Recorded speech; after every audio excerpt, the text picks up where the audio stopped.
FreeCAD 1.0 is here, and it's the perfect opportunity to dive in, regardless of your CAD experience.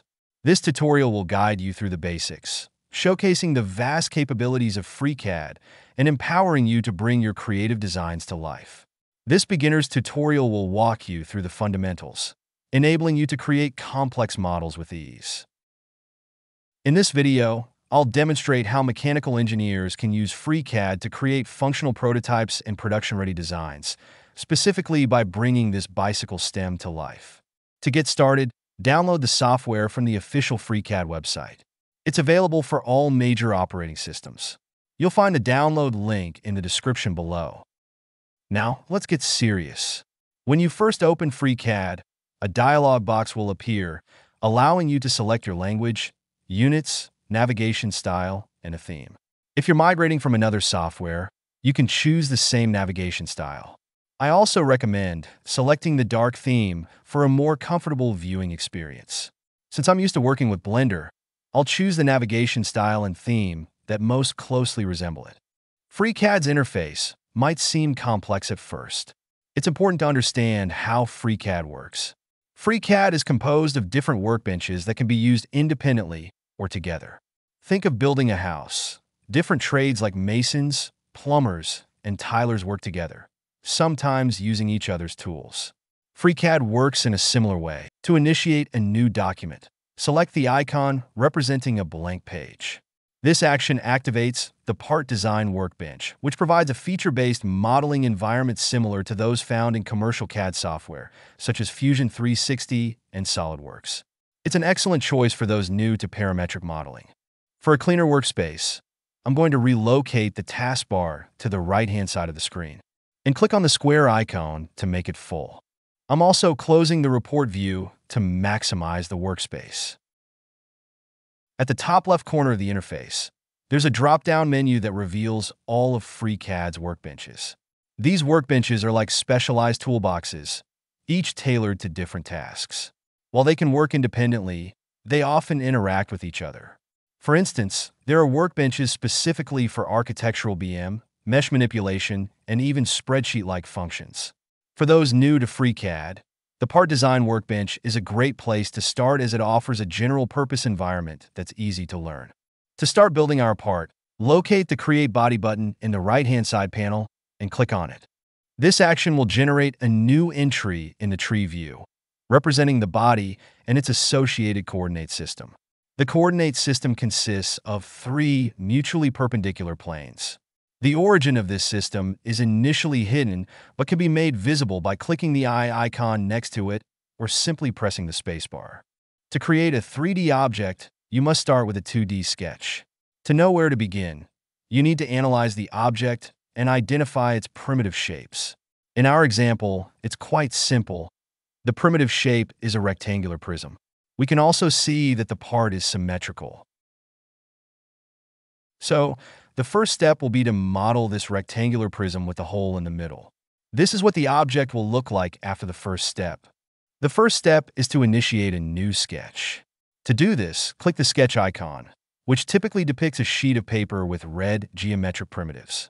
Given that we aim to create a feature by extruding a rectangle and circle along the y direction, the XY plane is the most suitable sketching plane. When you click on the plane, the view automatically changes to be perpendicular to it. Since I'm using Blender, I use Shift plus middle mouse button to pan the view while staying perpendicular to the current plane.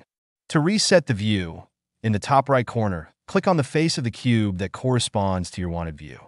The Sketcher Workbench is equipped with various tools, the most prominent being the white drawing tools and red constraint tools. Typically, you begin by sketching shapes and then apply constraints to them, either through dimensions, relationships between entities, or alignment with axes and origin. Using the Circle tool, we draw a circle on the red axis. This will constrain the circle to remain on the axis, and we'll set its diameter to 21 millimeters. By selecting the circle, you can move it around. Notice how it remains attached to the red axis, confirming that it is indeed constrained to it. We'll now use the Polyline tool to draw the rectangle, starting the sketch on the green axis. As you draw, FreeCAD will automatically recognize horizontal and vertical lines, indicated by a small red constraint icon near the line.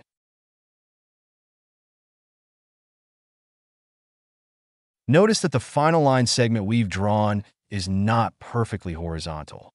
To rectify this, we can apply a constraint. By selecting both endpoints of the line and choosing the horizontal/vertical constraint, we can enforce a horizontal alignment. Now that our rectangle is created, we need to apply constraints. As you can see, it can currently be moved freely.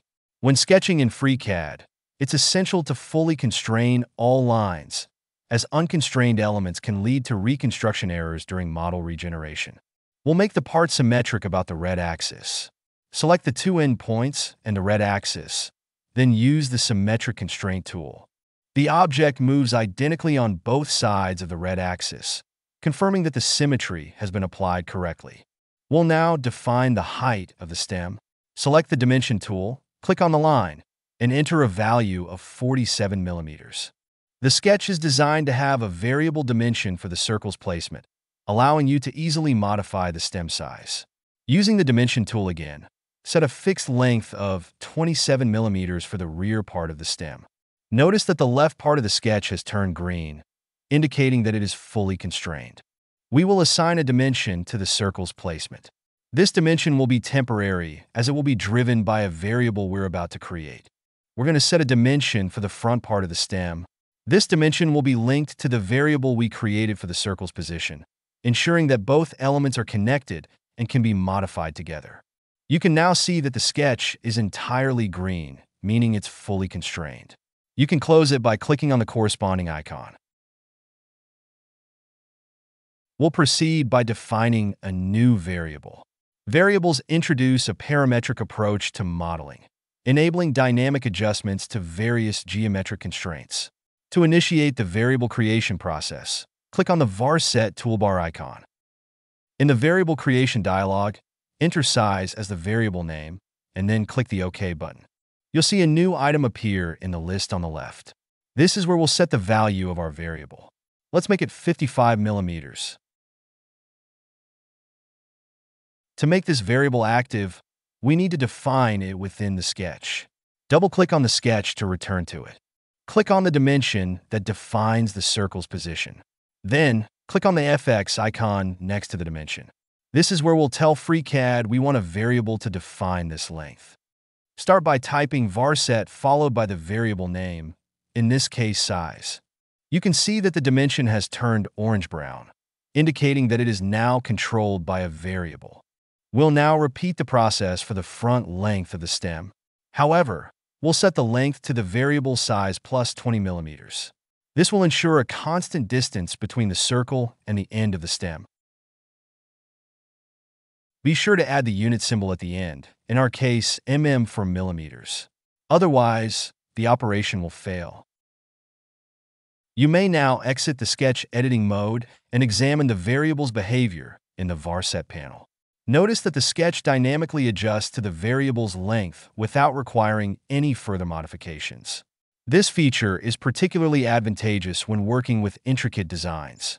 Click on the sketch, then go to the right and find the Pad tool. This will make the sketch into a 3D shape. Since our part is symmetrical, we'll type 22 millimeters to make it half the total width.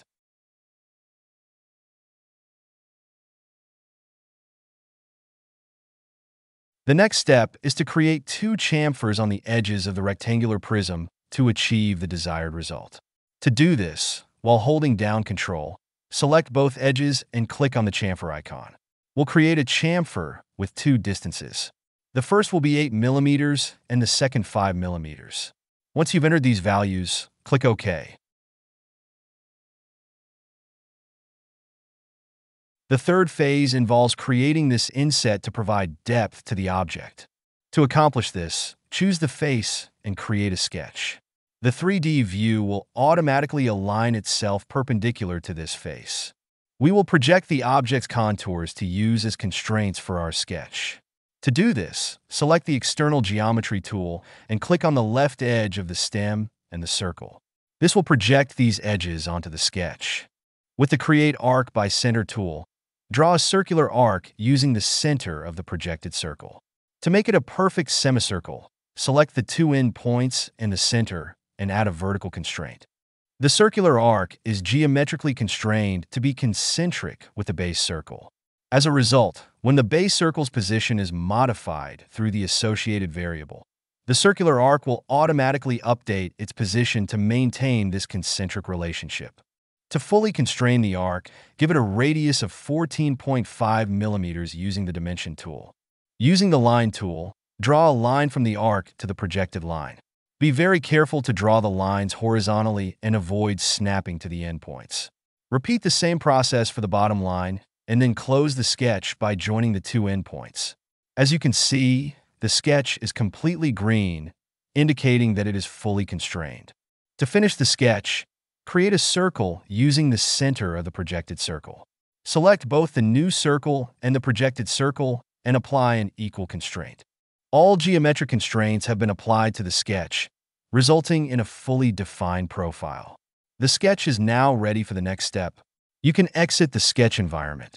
With the new sketch selected, go to the right-hand menu and create a pad operation.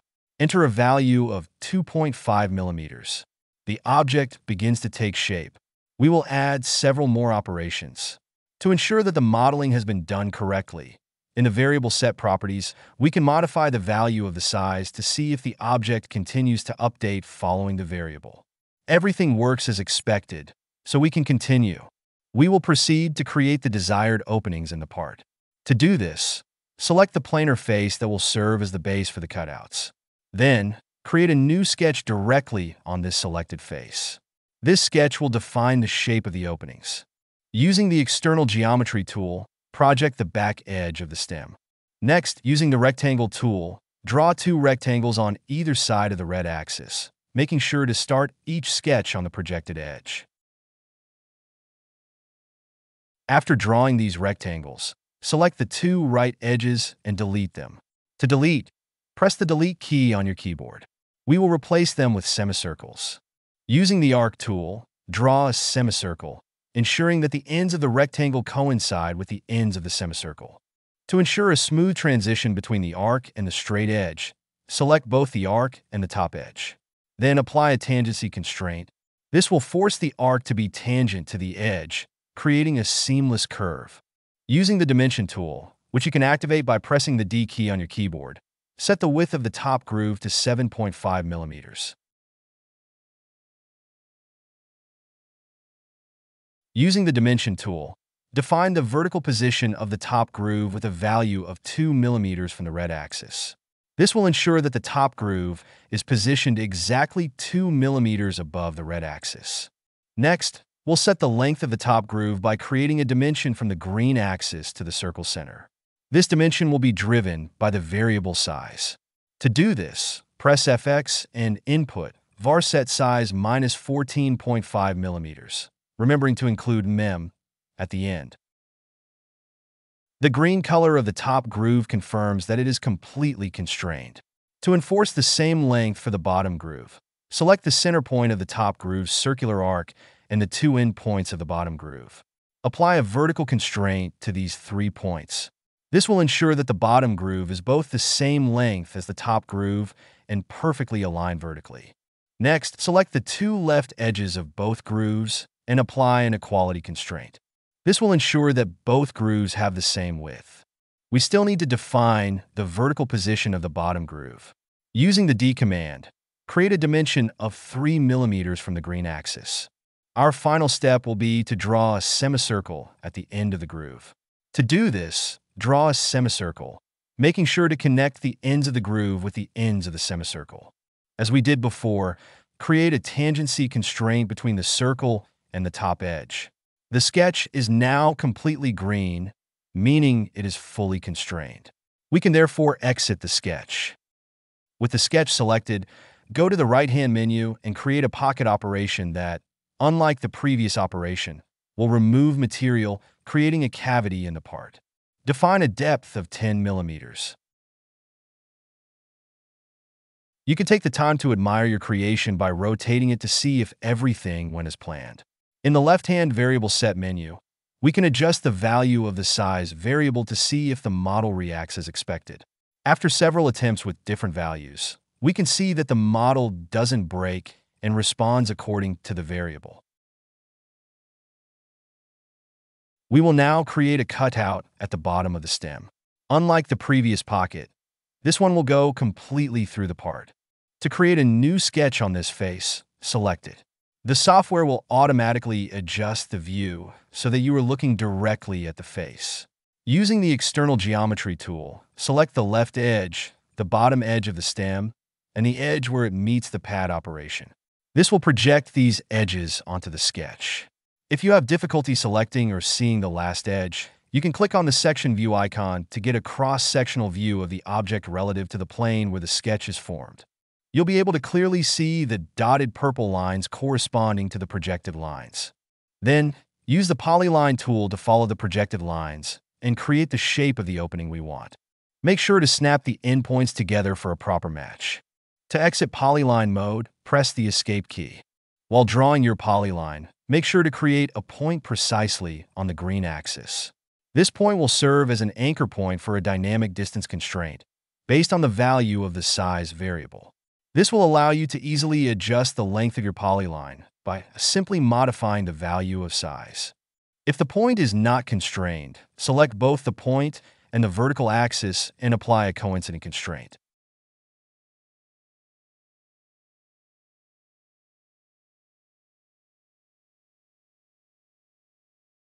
Then, using the Dimension tool, create a dimension that will be controlled by the variable size. Type varset size minus 15 millimeters. By defining this value with a variable and an operation, we ensure that we always have the same size at the right end of the stem, regardless of the value of the variable size. Note that the top line is green, meaning it's constrained. However, I want to define a dimension. It seems I've accidentally applied a constraint. So, I'll delete this line using the Delete key and recreate it. I want to join the two endpoints with an arc. Using the tool, I'll arbitrarily place one point for the center of the circle, a point that will be coincident with the top line, and another arbitrary point. Next, I select both the bottom point of the arc and the point on the bottom line, then press C to apply a coincident constraint. I'll select the arc and the top line, then apply a tangency constraint. This will guarantee that the arc and the line meet smoothly at the point of intersection.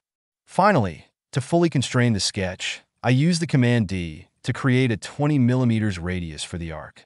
Since everything is fully defined, I can close the sketch. Next, I go to the Tasks panel on the right and select the pocket operation. In the options, I choose Through All. You can also inspect your part to verify that the operation was performed as expected. If you're satisfied with the result, you can click OK to finish the operation. To verify the variable set's behavior, navigate to its properties and repeatedly adjust the size parameter. Observe if all dependent elements update accordingly. If the changes are reflected as expected, we can proceed to the subsequent phase. We will now create a Through All pocket feature. To do this, we will select the top face and sketch on it.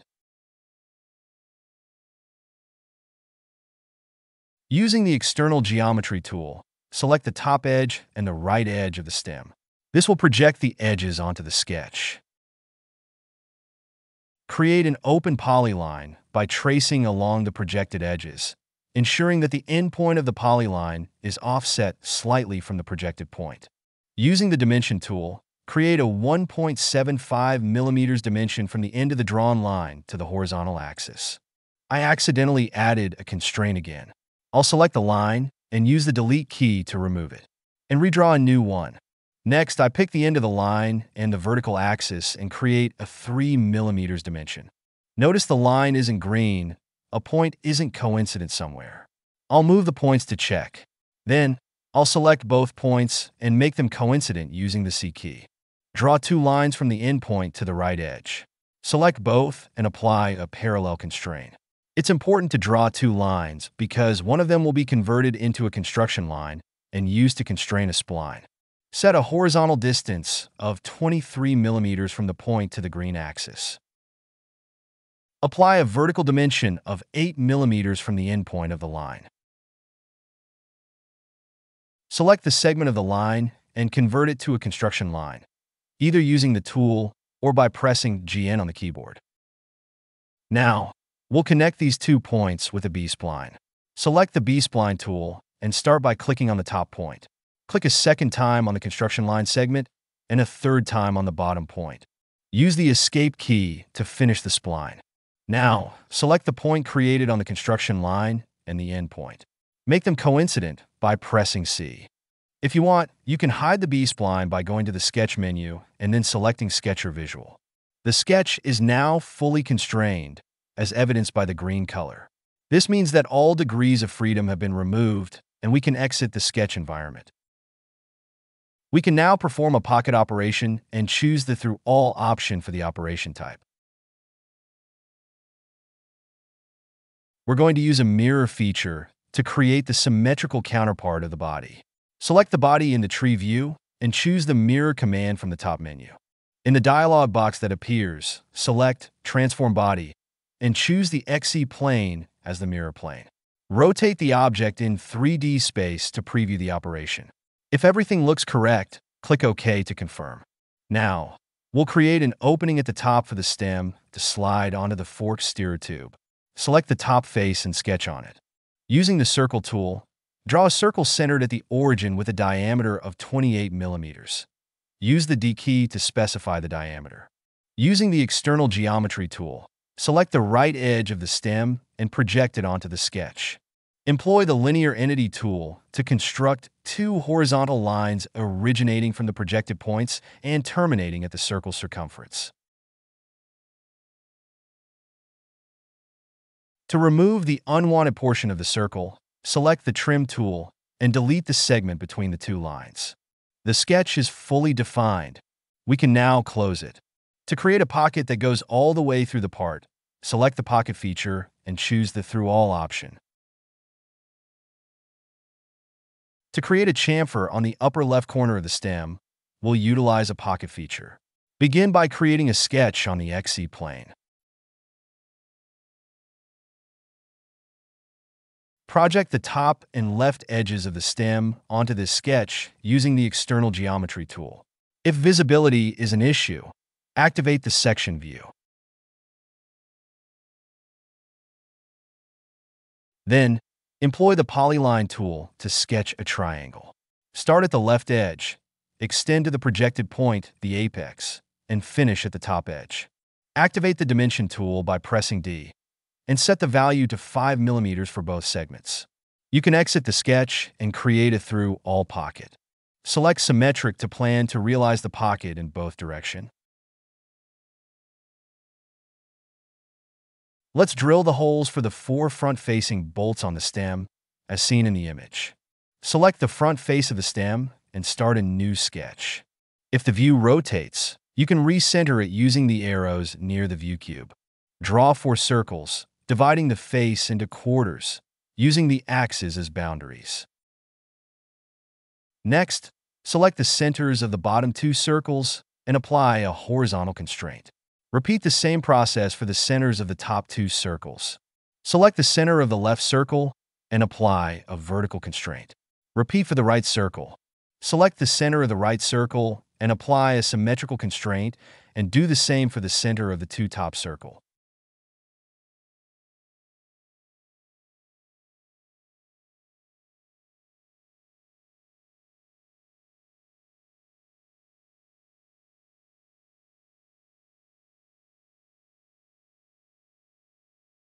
With the Dimension tool, define a length of 23 millimeters for the top circle and 31 millimeters for the right circles.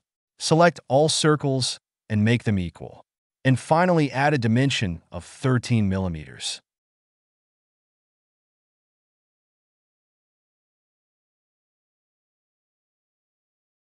You can now exit the sketch and create an 8.5 millimeters deep pocket, which corresponds to the height of the screw head. We will now create the holes for the screws. Select the 4 faces of the previous holes and click on the Hole tool in the top toolbar. Note that the 4 holes are automatically created concentric to the face. Choose 30 millimeters for the depth and click OK. We'll now create the screw holes to secure the stem to the fork pivot. Select the same face I select and create a sketch. Draw two circles, one on each side of the red axis, and make them vertical and equal. Dimension the distance from the bottom circle to the green axis as 7 millimeters. Do the same for the top with a value of 11 millimeters. And finally, give a horizontal dimension of 19.5 millimeters. Don't forget to give a diameter of 13 millimeters for the holes. You can now leave the sketch and perform a pocket operation with a value of 9 millimeters. As you can see, there's still a remaining part that hasn't been removed. Go back to the pocket operation, select two dimensions, and set the second dimension to 7 millimeters.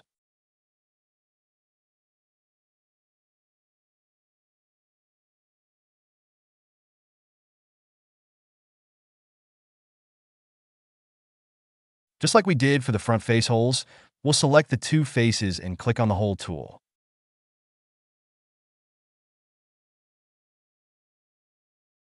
We will set the diameter to 8 millimeters. We will now split the part in two, as the front hood is a separate component. Create a sketch in the XE plan. Using the external geometry tool, project the top and bottom edges of the stem. Create a rectangle starting to the top and finishing at the bottom. Create a dimension between the green axis and the first line of the rectangle. Set the value to varset size minus 0.5 millimeters. Once again, I've accidentally created a constraint. Select the two lines and delete them. Use the line tool to redraw them.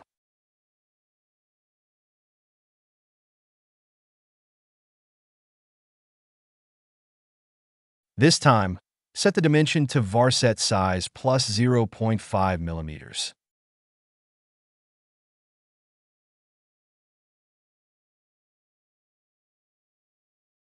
You can close the sketch. Create a pocket through all operations with the symmetrical plane option checked. You may notice that this operation fails to create two bodies. Thanks to FreeCAD 1.0, we can now perform this operation. Simply exit the operation and go to the body properties and check Allow Compound to True. This operation will allow for two solids within a single body. Select the sketch again and repeat the operation. This time, it should work as expected.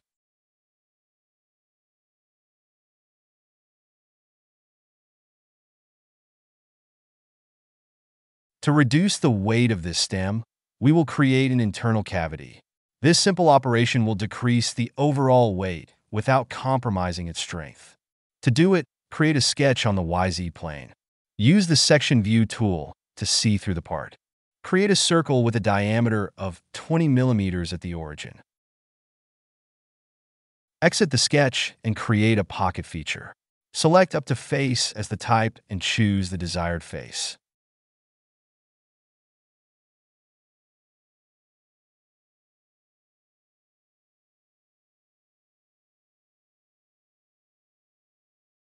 The bulk of the modeling is now complete. You can optionally add a small chamfer to ease the insertion of the fork pivot and handlebar, but this is not strictly necessary. For the keen-eyed, you'll notice that the 6 screws are still missing. We'll add them using the Fasteners Workbench, rather than modeling them from scratch like a caveman. By the way, if you're still here after almost 30 minutes, feel free to drop the caveman comment. It'll be a fun way to see who the real deal is. Real recognizes real.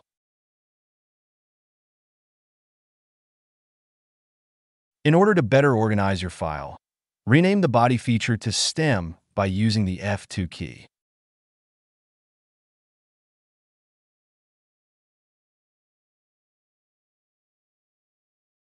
To generate the screws, we need to install the Fasteners Workbench. Go to the Tools menu and select Add-in Manager. search for Fastener, and install the workbench. You'll need to restart FreeCAD for the workbench to work. Be sure to save your file before closing FreeCAD. When you reopen FreeCAD, the software will prompt you to quickly access your last file. Simply double-click on it to reopen it. Now, navigate to the Workbench drop-down menu. You will notice that the Fasteners Workbench is now available. Click on it to open it. You will notice the extensive library of screws within this workbench. The screws are categorized based on their shape and ISO standard. In our case, we are seeking a hexagonal head screw. Therefore, we will select ISO 4762. When you click on the screw, a fastener part is created. You can modify the screw's properties by selecting it and accessing the Properties tab located under the tree view. For this particular instance, we are generating an M8 screw with a length of 25 millimeters.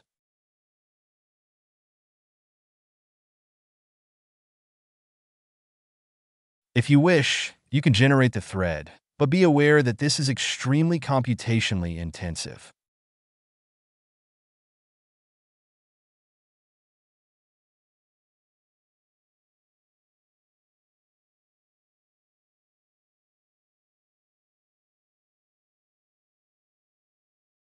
To fully complete and parameterize the model, we will create an assembly.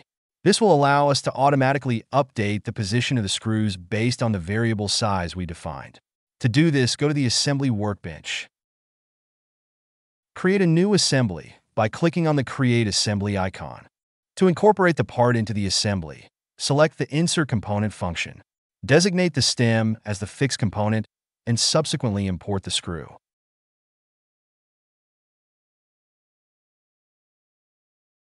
We will create a joint by selecting the underside of the screw head and the internal face of the stem where the screw seats.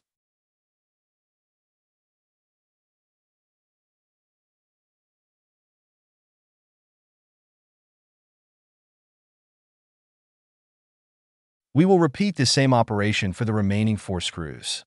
To expedite the process, we will assume that the procedure is identical for each screw.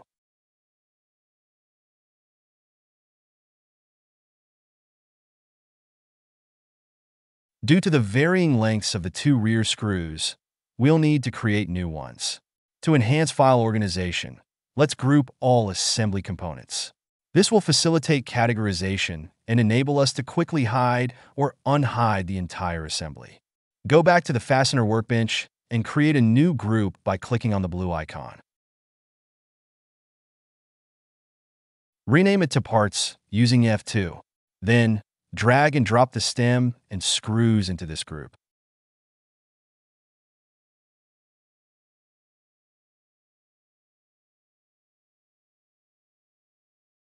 To create a new screw with the same diameter but a different length, select the screw, press Ctrl+C, then Ctrl+V. Move the duplicated screw into the group and modify its length in the Properties panel. Since the screw's dimensions are parametric, you can easily adjust them later.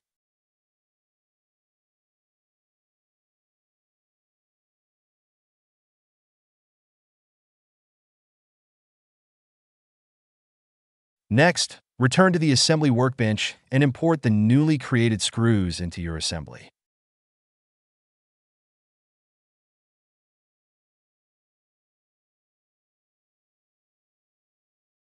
Select the bottom face of the screw head and the corresponding face on the stem, then perform a join operation. Please note that the current screw length is slightly insufficient. We'll have the opportunity to modify it at a later stage. In the meantime, replicate the previous steps for the second screw.